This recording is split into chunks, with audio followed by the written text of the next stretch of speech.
எல்லாரும் ராஜராஜனை அவங்கவுங்க சாதிங்கிறாங்க. என் பங்குக்கு நானும் சொல்றேன், அவர் முஸ்லீம், நானும் சொல்லணுமா இல்லையா? என்னடா அது, எவ்வளோ பெரிய உலகாண்ட பேரரசன், என்ன வேலை நடந்துகிட்டு இருக்கு, எவ்வளோ பெரிய கோயிலை கட்டியிருக்கான், 3 அடி அஸ்திவாரத்தில் 1,85,000 டன்னை தாங்குற அளவுக்கு the world ancient the great ஆர்கிடெக்சரோட ஆள்றாவன் ராஜராஜன்.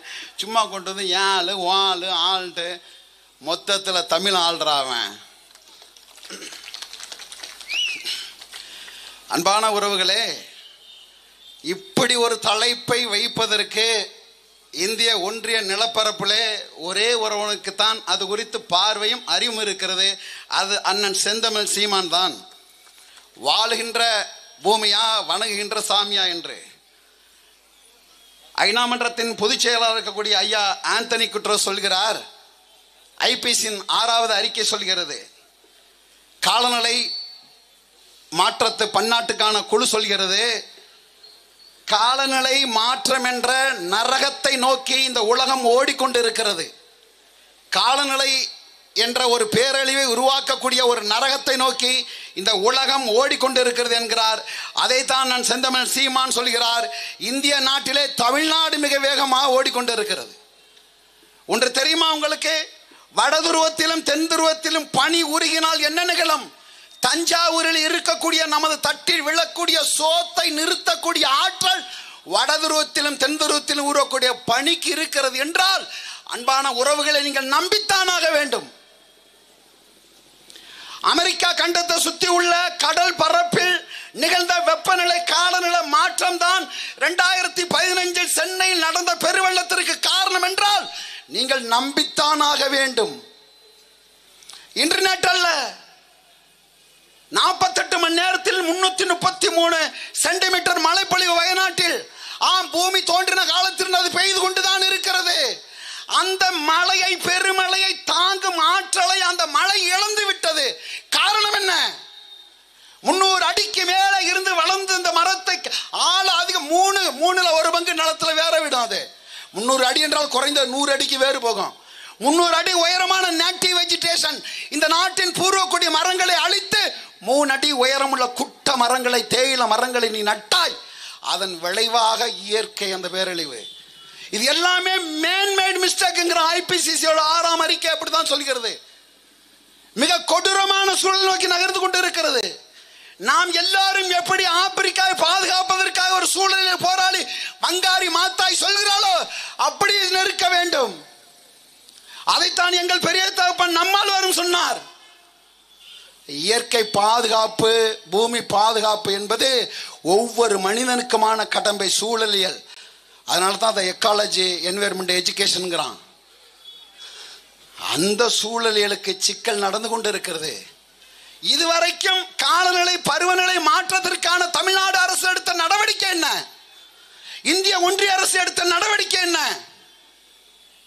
வனப்பகுதி முழுதும் வேட்டையாடப்படுகிறது, மேய்ச்சல் நிலங்கள் குறுக்கப்படுகிறது, ஆறுகள் மடைமாற்றம் செய்கிறது, காடுகள் அழிக்கப்படுகிறது, நீர்நிலைகள் கட்டப்படுகிறது. இது அத்தனைக்கான பேரழிவு. அதுவும் கூடுதலாக நீங்க கன்னியாகுமரியில் பார்த்தீங்கன்னா கிட்டத்தட்ட 80 லட்சம் டன் அப்படின்னு அவன் சொல்றான். 2-3 லட்சம் டன்னுக்கு மேல போயிட்டு இருக்கு. சுத்தமா கன்னியாகுமரிங்கிறது அந்த வெஸ்டர்ன் காட்ஸ் மேற்கு தொடர்ச்சியோட அடிநாதம், அதுல கை வைக்க கூடாது. அங்கேதான் அது ரொம்ப ஆழ இருக்கு. இந்த மலை, அதோட சூழ்நிலை, அதில் உள்ள பல்லுயிர் பெருக்கம், அது குறித்து எந்த பார்வையமற்ற ஒரு அறிவில்லாத ஒரு முதலமைச்சர் இங்கே தேர்ந்தெடுத்ததோட விளைவுதான் இது அத்தனைக்கும் காரணம். வனத்துறை மந்திரி இருக்கிறார், principal chief conservator of forest இருக்கிறார். இந்த இயற்கை சூறையாடக்கூடிய அரசு திட்டங்களை யார் தடுப்பார்? யாருக்கு தெரியும்? இது மக்கள் விழிப்புணர்வாக இருக்க வேண்டும். நமக்கு தெரிந்ததான் என்ன? சாதி மதம் சினிமா. இதை தாண்டி வேற என்ன தெரியும்? வாக்குக்கு காசை கொடுத்து வாக்கை பறிப்பதற்கான அரசு திட்டங்களை மட்டுமே செயல்படுத்தக்கூடிய ஒரு அரசை நாம் தேர்ந்தெடுத்த விளைவாகத்தான் இந்த தலைப்பு. இந்த பூமியில இந்த காவிரி டெல்டா முழுக்க உலகத்திலேயே ஆத்துக்கு காங்கிரீட் போட்ட ஒரு நாடு, ஒரு அரசு இருக்குன்னா அந்த கேவலப்பட்ட தமிழ்நாடு அரசு தான். அறிவுள்ள எவனாவது கீழ்பாக்க மருத்துவமனையில் வைத்தியம் பார்க்கக்கூடிய ஒருவன் மனநோயாளியோட செய்வானா? ஆத்துல காங்கிரீட் போடுவானா? நீரும் நிலமும் புணரணும், உடலறிவு கொள்ளணும். அப்பத்தான் இந்த பூமி உயிர்ப்பித்து இருக்கான். லட்சக்கணக்கான பல்லுயிர்கள் ஆற்றின் இருகரையிலும் இருக்கும். வாட்டர் சோக், கசிஞ்சு ஓடணும். பல்லாயிரக்கணக்கான நீர்நிலைகள் அதுல இருந்து உருவாகும். நீர்மட்டம் உயரும். ஆயிரக்கணக்கான ஏக்கர் விவசாய நிலங்கள் பயன்பெறும். அதை அடைக்கிற பிகாஸ் ஆஃப் மணி கரப்ஷன். என்னடா எவ்வளவு தடவை திம்பிங்க? எவ்வளவு திம்ப? அந்த சிமெண்ட் எல்லாம் வாயில வச்சு அள்ளி பூசுறதுக்கு தாண்டா 26 தேர்தல் நாங்க சந்திச்சு வெள்ளம் நிக்கிறோம்.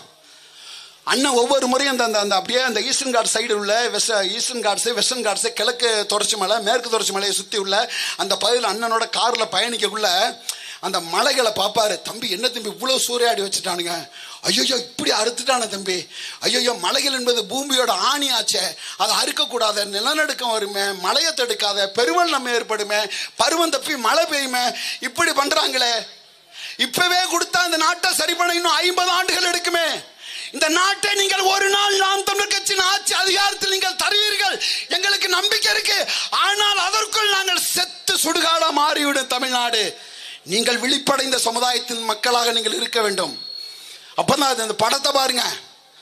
அண்ணா எஸ்பெஷலி அண்ணன் குறிப்பிட்டு சொன்னாங்க, அந்த எல்இடி ஸ்கிரீன் வை தம்பி, அதோட எல்லா பாதிப்பு படங்களையும் வை தம்பி.